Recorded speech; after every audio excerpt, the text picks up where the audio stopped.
Türkiye'nin ekonomi televizyonundan herkese merhaba. Ben Saıda Zahıdova ve bugünkü özel röportajımızda tüm dünyayı ilgilendiren en önemli konulardan birini ele alacağız. Tabii ki ABD ve Çin arasında yaşanan ticaret savaşları. Özellikle ABD Başkanı Donald Trump'ın iktidara geldikten sonra en önemli stratejinin odak noktalarından biri ise Washington ve Pekin ilişkileriydi ve yaklaşık 3 yıldır devam eden ticaret savaşları her iki ülkenin ekonomisinin yanı sıra küresel ticarette küresel piyasaları ve ticareti olumsuz yönde etkilemeye devam ediyor.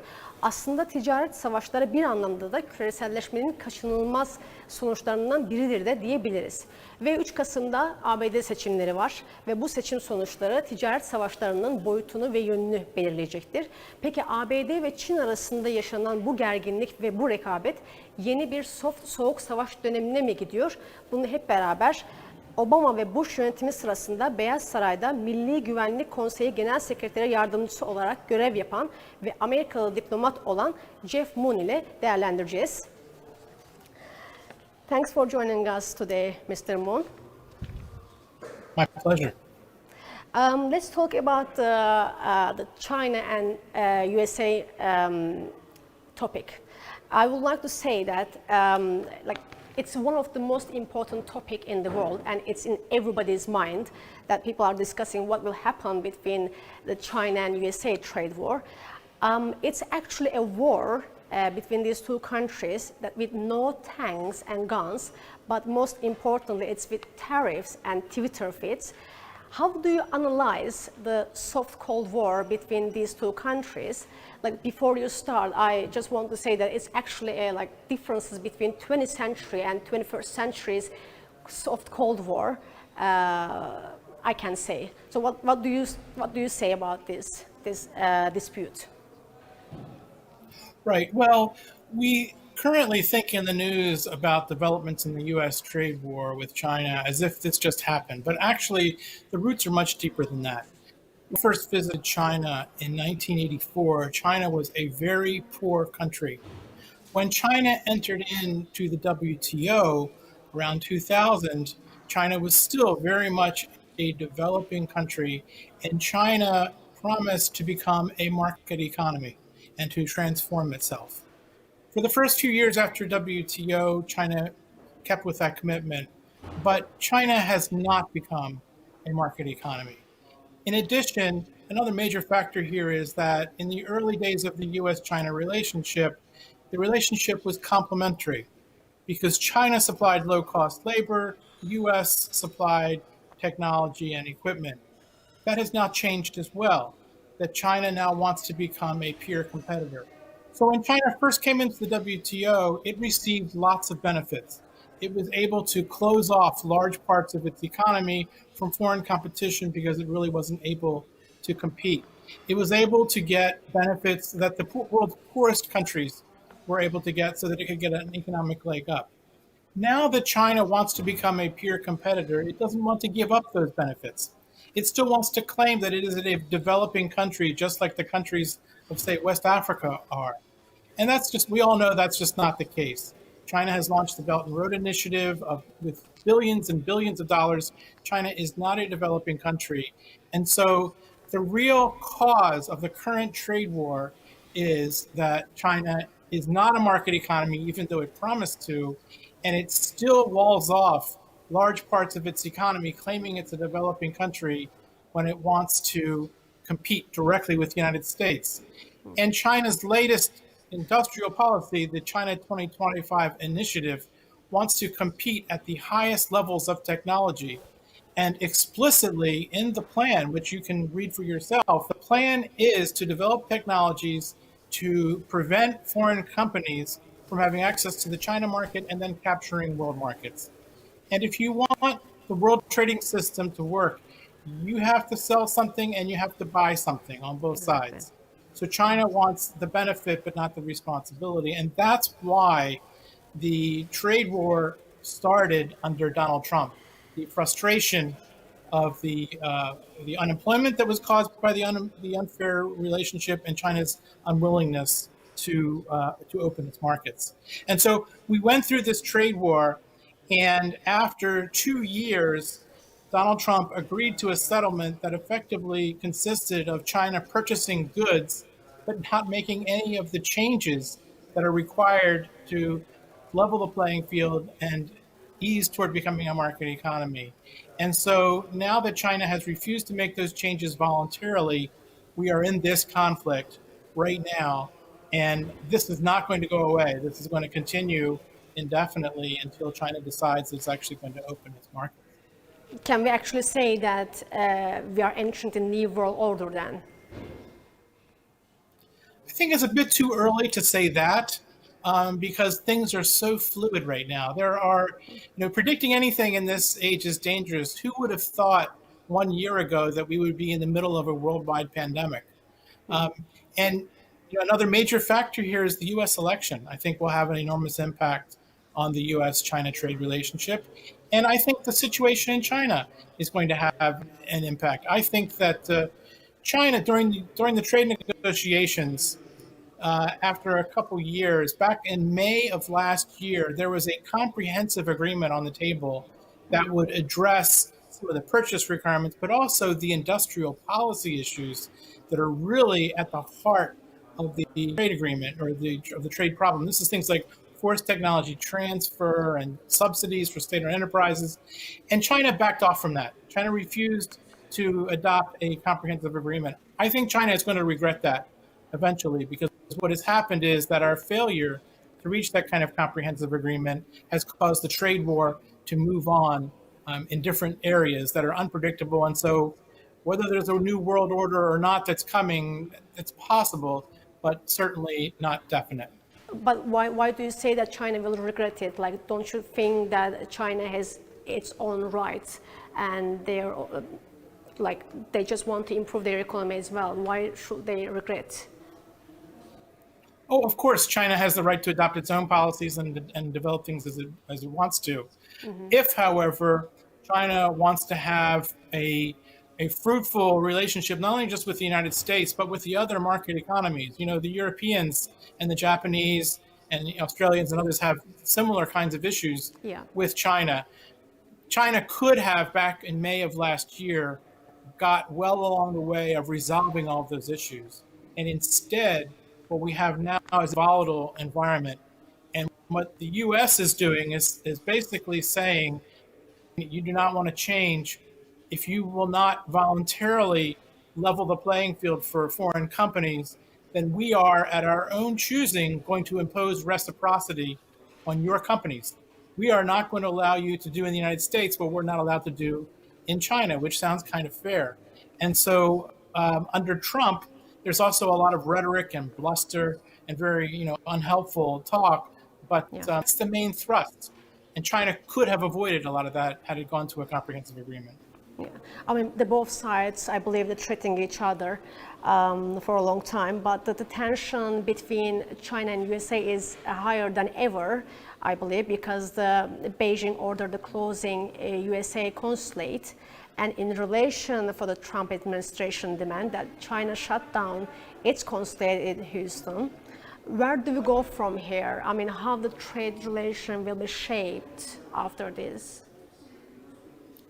Well, I used to be in charge of the consulate that China shut down in China, so I appreciate what is happening here. As I said, though, because China failed to agree on a comprehensive agreement, we are now imposing reciprocity on each other. And so there are a variety of actions that are taking place. There's reciprocity in terms of diplomatic representation, in terms of technology theft, in terms of China's ability to list companies in the United States when the U.S. can't, do the same. There are sanctions on Hong Kong and on Xinjiang as well. So this is really spinning out of control, and I really do think that we need to get back to the table and sort of the relationship and try to come back to some kind of comprehensive understanding. I see. But when you mentioned the technology, let me ask that question, one of the important questions. Let's say the battle over the 5th generation telecom technology and the Huawei has become the ground on which the USA and China tech war is being fought. The 5G market is actually expected to reach, which is the high number, is $48 billion by 2027. But more importantly, it's expected to drive the trillions of dollars of economic output over the installed 5G networks. So any company or any country that controls the 5G technology that will have an advantage over the others in economic and technological space. So how do you think that both countries will react, and who is going to be the winner at the end of it? Who will control the 5G, let's say that? It's too soon to know who's going to be the winner. There are a number of questions that need to be resolved. One is the technology itself. There are several versions of 5G. Not clear which one is going to win out. There's also the question of national security. Yeah. It's clear. China has for years used national security to block American technology companies. As you probably know, Google, Facebook, Exactly. LinkedIn, all of these companies that are enormous value in terms of the U.S. stock market are completely blocked.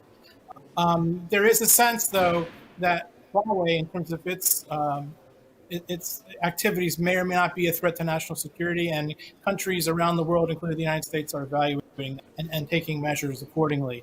So those are just some of the factors that are out there. But I really have to emphasize the technology. The technology is moving so fast that it's hard to predict where we're going to be in a year or 2 or 5 years. I see. I don't want to leave the Asia right now, so I want to go to the Taiwan issue. That is, Taiwan rejects the Chinese one country, two system. Do you think Taiwan will be the next domino to go, or do you think Taiwan is going to benefit from most of the USA-China trade war? Well, I was an American diplomat for 21 years, and in all of my meetings with Chinese diplomats, they will say pretty early on that the most sensitive and most important issue for China is Taiwan. Exactly. U.S. policy has always been ambiguous on Taiwan, that basically the Chinese people need to decide who's going to be in charge of China. But there's been a one China policy. I am, however, anxious about the future of Taiwan. The reason is that as you look at Hong Kong, what has happened in Hong Kong, China promised autonomy for Hong Kong for years. And that was an international agreement that was negotiated over 15 years or so and deposited at the United Nations with an enormous amount of money. And yet China has basically walked away from it and cracked down on Hong Kong. When Hong Kong was handed over when the British handed over Hong Kong to China, there was serious talk about one country, two systems in Hong Kong, but maybe one country, three systems including Taiwan as well, that if things went well in Hong Kong, Taiwan would also come back into the fold. Well, I think that's out of the question. And the question now is what China will have been extremely aggressive, I think, in Hong Kong. And there's cause for concern with regard to Taiwan. I think if China were to invade Taiwan, then our world will become a very different and much more complicated and much more dangerous place. And China, about its peaceful rise, will be over. And we will come into a new world order. Do you think China is acting aggressively or USA aggressively? Because I think both sides are benefiting economically from Taiwan. And who is acting more aggressively then? Well, I don't know. We can go back and forth on what both sides are doing. I think that China's, around the world, China has become significantly more aggressive this year, to China's detriment. You have what they call wolf warrior diplomats that are making extremely aggressive statements, unlike the Chinese diplomats of previous years. There are repeated violations of Taiwan airspace by Chinese jets, and other symbolic activities that are going on.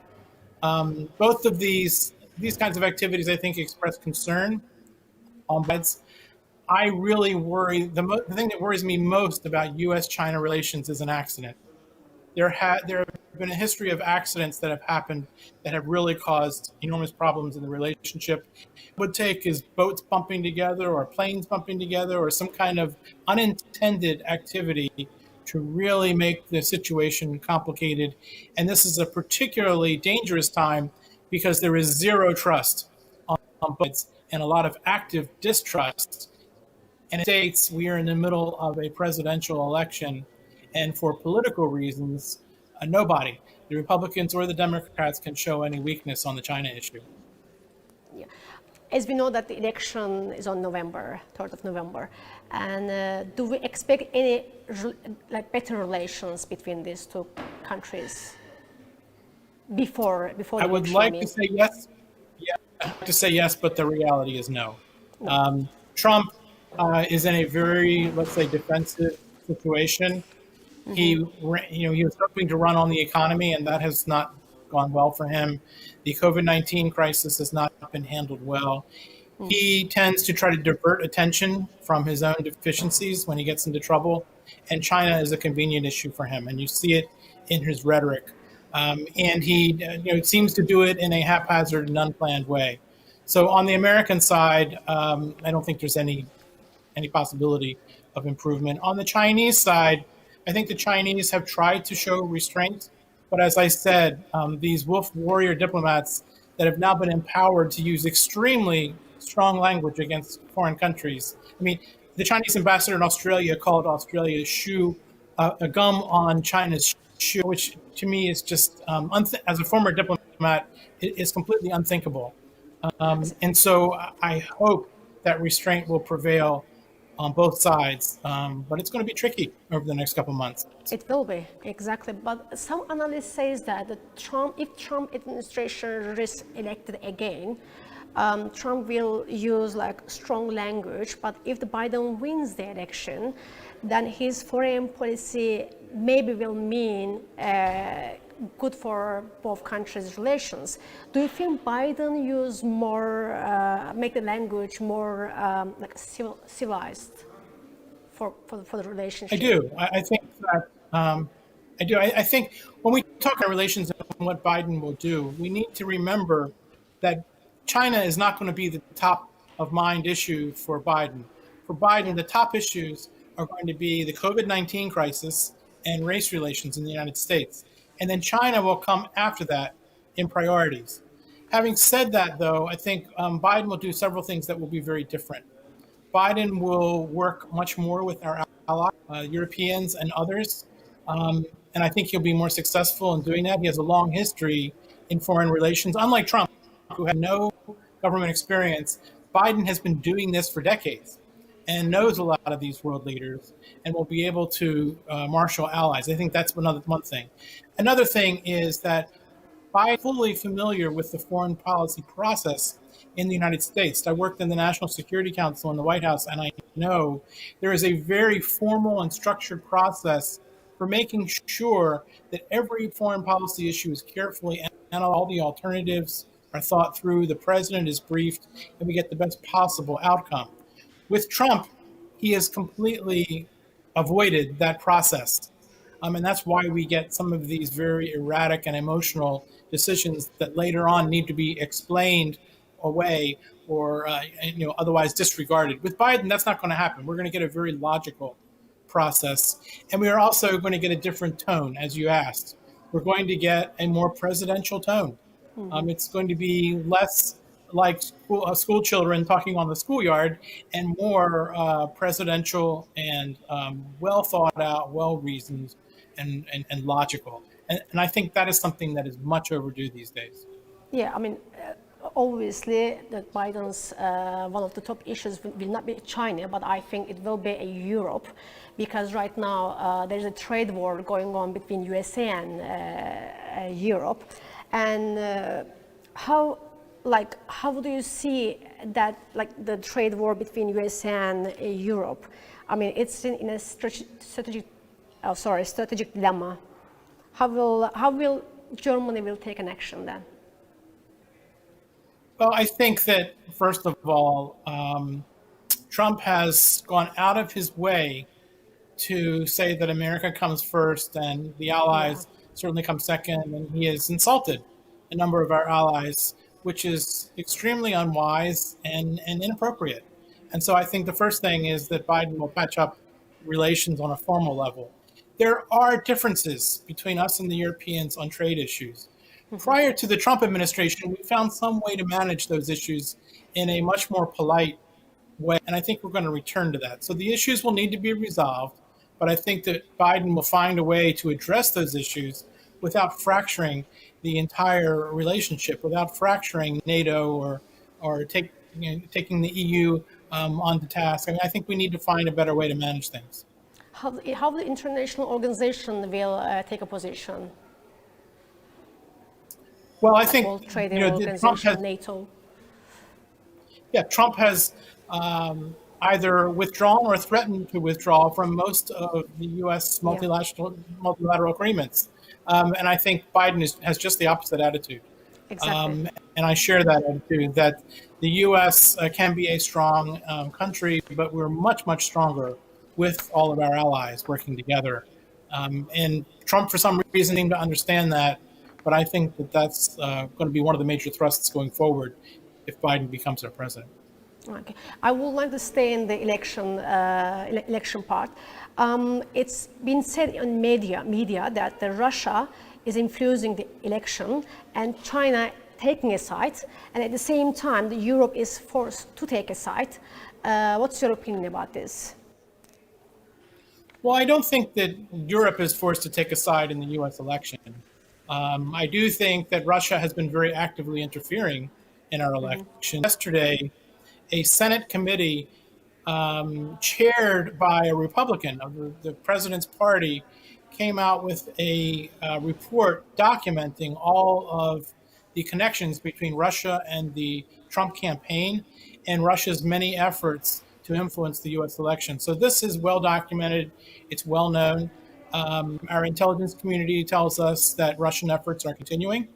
And I think there will be efforts to not only understand and turn that back, but also American voters now understand that this is happening. And that explains a lot of Trump's behavior, I think, as well. So that Russian preference for Trump, I think, is well known, and it will not have as much of an impact on this election as it did the last election.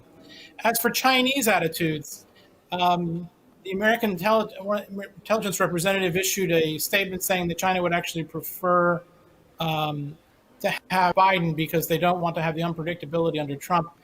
I've heard it both ways. A number of scholars in Beijing have said that actually China wants Trump because he is dismantling U.S. alliances and U.S. power overseas and is therefore much better for China's interests, despite the fact that he is so volatile and difficult to work with. So I see that both ways, and frankly, I tend to look at things in the way that the Chinese scholars do. And I suspect that in the long term, a Trump presidency, which is so volatile and destructive, is better for China's interests. Do you think the USA-China dispute and the trade war is the opportunity for Turkey? I don't know that it's an opportunity. I think that for a lot of countries, Turkey included, they probably don't want to take sides in all of this. I know that Turkey has split interests. Turkey is a member of NATO on the one hand, but on the other hand, it's also a member of the Belt and Road Initiative. And I see that the Turkish Sovereign Wealth Fund has committed up to $5 billion to perhaps participate in your Middle Corridor Initiative and other things. On the other hand, I assume people in Turkey are concerned about what's happening with the Uyghurs in China, and there may be concern about Chinese policies in that respect. I think that Turkey, there have been voices in Turkey that have expressed concern about participating in BRI, will cause debt for China or for Turkey. And there are certainly a number of countries around the world that have had that problem. So as these trade tensions continue, I suspect Turkey will do its best not to take sides, to try to find benefit where it can, and to probably maintain stable relations on both sides. I see. Thank you very much for joining us today. It was great to listen to you, and hope to see you in another program. Thank you very much. It was my pleasure to join you. Thank you. Bugünkü röportajımızda ABD-Çin arasındaki ticaret savaşlarını konuştuk. 3 Kasım'da olacak ABD seçimlerinin ticaret savaşlarına etkisini değerlendirdik. Bir dahaki programda görüşmek dileğiyle, hoşça kalın.